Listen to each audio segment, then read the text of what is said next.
Praise the lord. హల్లెలూయా.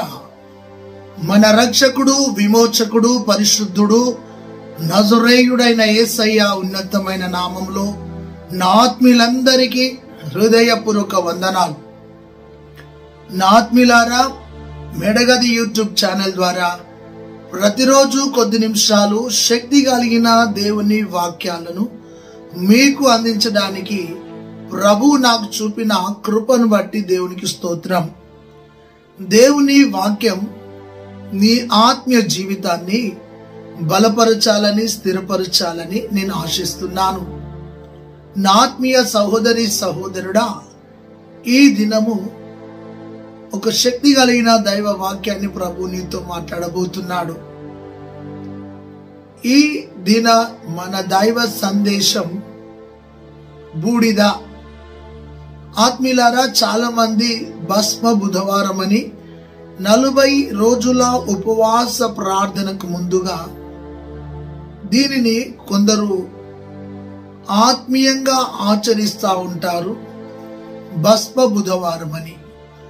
సరే, ఈ 40 రోజుల ఉపవాస ప్రార్థన, ఈ 40 రోజుల కొందరు కన్నీటి ప్రార్థనతో జీవితాన్ని ఈ శ్రమల దినాలుగా భావించి ఎక్కువ సమయం ప్రార్థనలో గడుపుతూ ఉంటారు. చాలా సంతోషం. నోవాహు కాలంలో 40 రోజులు రాత్రింబగళ్ళు విస్తారమైన వర్షం వచ్చింది. మోషే కాలంలో 40 రాత్రులు పగలు సీనాయి కొండ మీద దేవునితో సహవాసం చేశాడు. ఏలియా 40 దినాలు పరిగెత్తినాడు. యేసయ్య 40 దినాలు ఉపవాస ప్రార్థన చేసినాడు. ఈ 40 ప్రార్థనా జీవితానికి సాదృశ్యంగా ఉన్నాయి. అయితే నా ఆత్మీయ సహోదరి సహోదరుడా, ఈ బూడిద యొక్క ఆత్మీయ లోతును మనము ధ్యానించుదాం. దేవునికి స్తోత్రం కలుగును గాక. సో, ఆత్మీయతను చూపించు, కానీ అనుకరణను చూపించకు. అనుకరణతో పాటు ఆచారాన్ని చూపించకు, ఆచరణతో పాటు అలవాటును చూపించకు.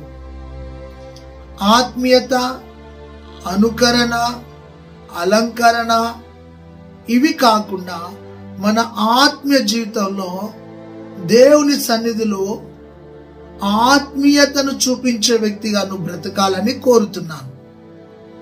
సో, ఆచారంతో కాకుండా, అలవాటుతో కాకుండా కేవలము ఆత్మీయతతో ఈ 40 దినాలు దేవుని కోసం నువ్వు జీవించాలి. బూడిద అనగా కాలిపోయినది అని అర్థం. మన ప్రాణ ఆత్మ శరీరాలు దహించబడాలి అని ప్రభు నీతో మాట్లాడుతున్నాడు. అయితే మన ఆత్మీయ జీవితంలో ఈ కాలిపోయినది మిగిలిందే బూడిద. ఆత్మీయులారా, నీవు ఆత్మీయ జీవితంలో అహాన్ని, కోపాన్ని, అవిధేయతను, నీలో పనికిరానివి కాలిపోవాలి, నువ్వు బూడిదగా మిగిలిపోవాలనేది ఆత్మీయ సాదృశ్యం. సరే ఆత్మీయులారా, దీని చరిత్ర కొందరు కొన్ని విషయాలుగా మాట్లాడతారు. నేను ఆత్మీయంగా మాట్లాడడానికి ఇష్టపడుతున్నాను. అయితే ఈ యొక్క బూడిద మన మనస్సును లోబరుచుకొనుట, మనస్సును నిబ్బరముగా ఉంచుకొనుటకు ఈ బూడిద సాదృశ్యంగా ఉంది. దేవునితో సహవాసమునకు గుర్తుగా బూడిద ఉంది. బలిపీఠం మీద దహించబడి కాల్చిన ఆ యొక్క దహన బలి, ఆ కట్టెలు, ఆ బూడిదను తీసుకొని వెళ్ళి పాలెము వెలుపల పారబోసేవారు. ఆ పాలెము వెలుపల పారబోసినప్పుడు మోషే ఆ పాలెములో ఒక గుడారమును వేసుకున్నాడు, దేవునితో సహవాసము.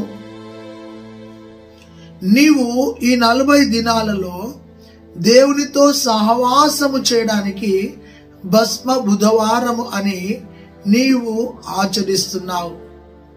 అయితే ఈ 40 రోజులే సహవాసము కాకుండా నీవు బ్రతికినన్ని దినములు దేవునితో సహవాసము చేసే నిబ్బరమైన మనసును దేవుడు నీకు ఇవ్వాలని నేను ఆశిస్తున్నాను. దేవునికి మహిమ కలుగును గాక. నీ మనసును అదుపులో పెట్టుకొనుట, నీ మనసులో ఉన్న కోరికలను జయించుట, నీ మనసును దేవునిపైకి కేంద్రీకృతం చేయుట, నీ మనసులో దేవుని యొక్క సన్నిధిని అనుభవించుటకు ఈ బూడిద సాదృశ్యముగా ఉన్నది. దానియేలు గ్రంథం 9వ అధ్యాయం 3వ వచనములో బూడిద యొక్క ఆత్మీయ యొక్క గుణము సుగుణము మనసును అదుపులో పెట్టుకొనుటకు సాదృశ్యంగా ఉంది. నీ మనసును జయిస్తే నువ్వు ప్రపంచాన్ని జయించినట్టు. నువ్వు ఒకవేళ మనసులో ఓడిపోతే నీ ఆత్మీయ జీవితంలో ఓడిపోయినట్టు. ఈ బూడిద యొక్క 7 ఆత్మీయ విషయాలను మీతో మాట్లాడడానికి ఇష్టపడుతున్నాను.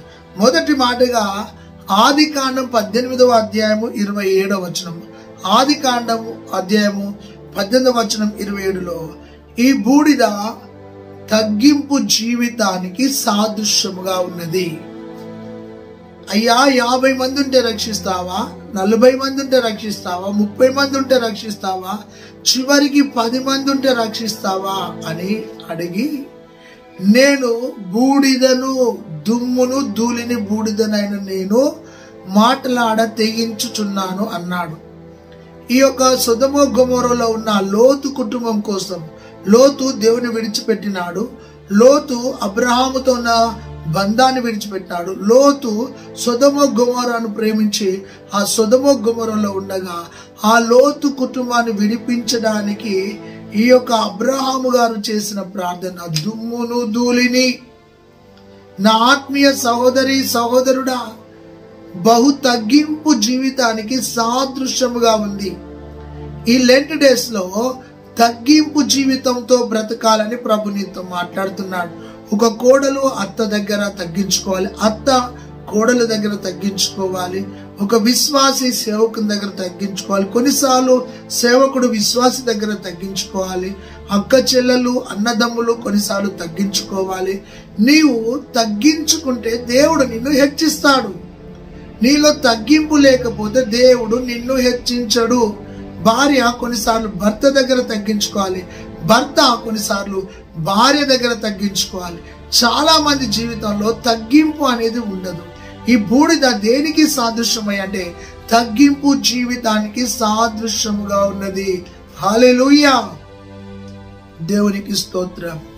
రెండవ విషయాన్ని చూస్తే ఆత్మీయులారా, యోబు గ్రంథం 42వ అధ్యాయం 6వ వచనం, యోనా గ్రంథం 3వ అధ్యాయం 5, 6 వచనాలు, లేవియ కాండము 11వ అధ్యాయము 29 నుండి 31 వరకు చూస్తే పశ్చాత్తాప జీవితానికి గుర్తు. ఈ బూడిద దేనికి సాదృశ్యమై అంటే పశ్చాత్తాపము. దేవునికి ఒకవేళ దూరముగా ఉంటే దేవుని దగ్గరికి రావడానికి నీ పాపాలను గుర్తు చేసుకొని ఆ వాటి ద్వారా నువ్వు పశ్చాత్తాపం పొంది దేవుని సన్నిధిలో ఎదగడానికి గుర్తుగా ఉంది. రెండోది పశ్చాత్తాపం. పశ్చాత్తాపం ఎప్పుడు వస్తుందంటే దేవుని వాక్యం నీలో ఫలించినప్పుడు, వాక్యము నీ జీవితాన్ని ఎత్తి చూపినప్పుడు నీలో మార్పు కలుగుతుంది. ఈరోజు సహోదరుడా సహోదరి, నీ ఆత్మీయ జీవితంలో ఈ భస్మ బుధవారము ప్రభు నీతో మాట్లాడుతున్న మాట తగ్గింపు జీవితం ఒకటి, పశ్చాత్తాప జీవితము. దేవుని సన్నిధిలో దావీదు పశ్చాత్తాపం పొందినాడు. అంతేకాదు పేతురు కూడా పశ్చాత్తాపడ్డాడు. కొన్నిసార్లు నువ్వు చేసిన పాపాలను బట్టి పశ్చాత్తాపడాలి. ఈ 40 రోజులు నీ జీవితంలో పశ్చాత్తాపం కలగాలని ప్రభు నీతో మాట్లాడుతున్నాడు. దేవునికి స్తోత్రం కలుగును గాక. మొదటిది తగ్గింపు జీవితానికి గుర్తు, రెండోది పశ్చాత్తాప జీవితానికి గుర్తు, మూడోది ఆత్మీయులారా గమనించినట్లయితే హెబ్రీ పత్రిక 9వ అధ్యాయం 13వ వచనంలో పరిశుద్ధ జీవితానికి గుర్తు బూడిద. Praise the lord. బూడిదను చల్లుడి, వారి అపవిత్రత వారిని తొలగిపోవును. మూడోది ఆత్మీయులారా, ఈ బూడిద దేన్ని చూపిస్తుంది అంటే పరిశుద్ధ జీవితం. మన ఆత్మీయ జీవితంలో నీ ప్రాణము, నీ ఆత్మ, నీ మనసు పరిశుద్ధపరచబడాలి. ఒకవేళ నువ్వు పైకి పరిశుద్ధంగా ఉండి లోపట పాపంలో ఉన్నావేమో, నలుగురిలో నీతిగా బ్రతుకుతూ ఒంటరిగా ఉన్నప్పుడు అవినీతితో ఉంటున్నావేమో, ఒకవేళ నీ అంతరంగములో పాపం ఉంటే పరిశుద్ధ జీవితాన్ని కోరుకో. ఈ బూడిద దేనికి సాదృశ్యమై అంటే నీ మలినమును తొలగించేది, నీ పాపాన్ని తొలగించేది, నీ అవిధేయతను తొలగించేది. ప్రభువే సూటిగా మాట్లాడుతున్నాడు. పరిశుద్ధ జీవితానికి గుర్తు 4 రకాల జీవితాలు ఉంటాయి. 1 దేవునితో జీవితం, 2 సంఘముతో జీవితం, 3 సమాజముతో జీవితం, 4 కుటుంబంతో జీవితం.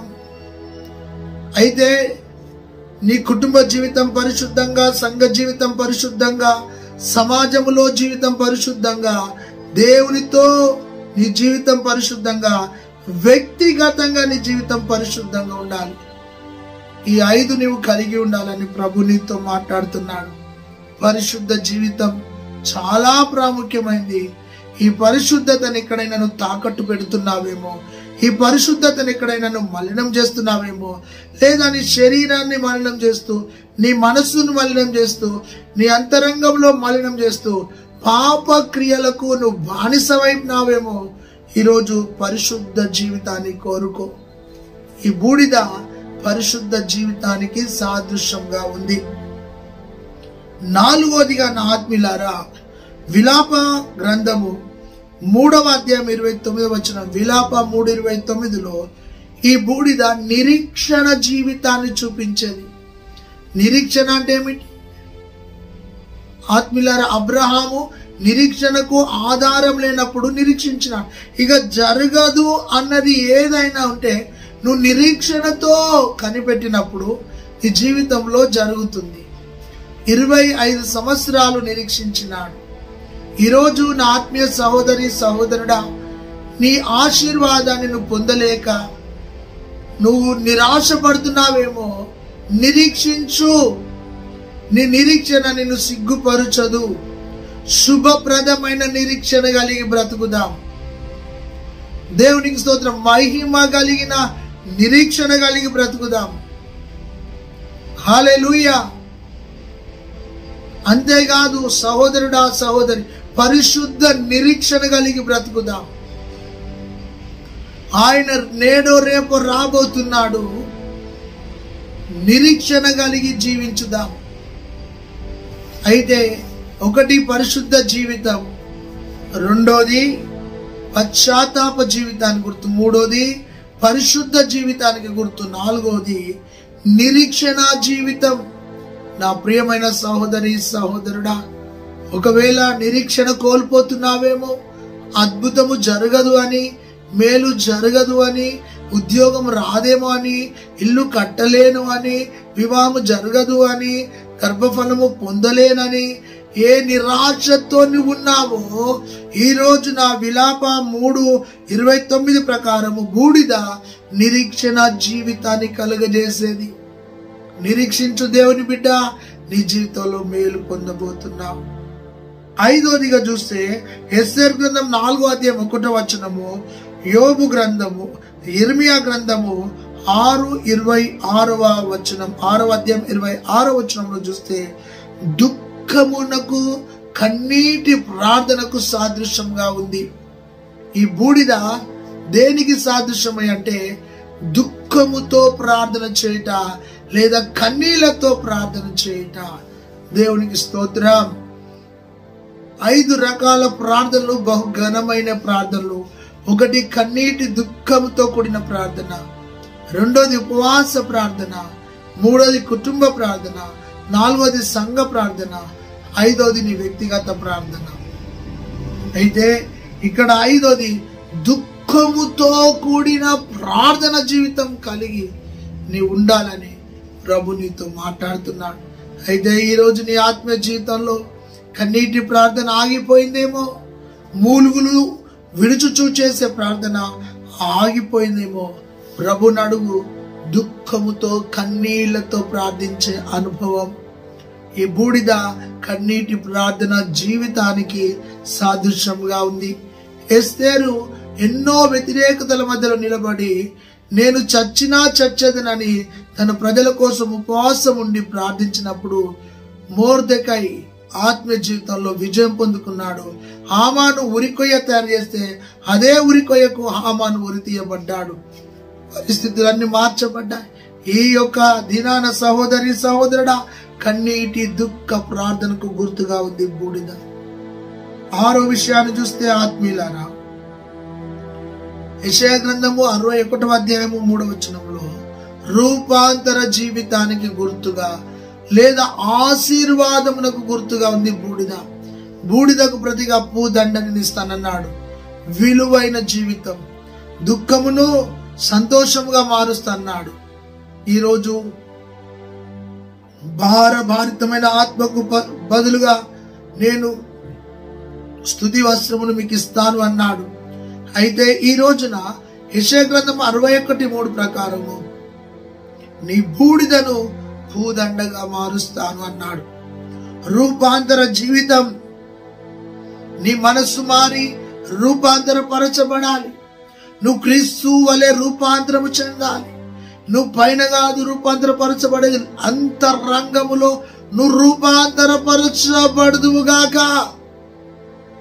ఈరోజు నా ప్రియమైన సహోదరి సహోదరుడా, నువ్వెలాగున్నావు? రూపాంతర అనుభవానికి గుర్తుగా ఉంది బూడిద.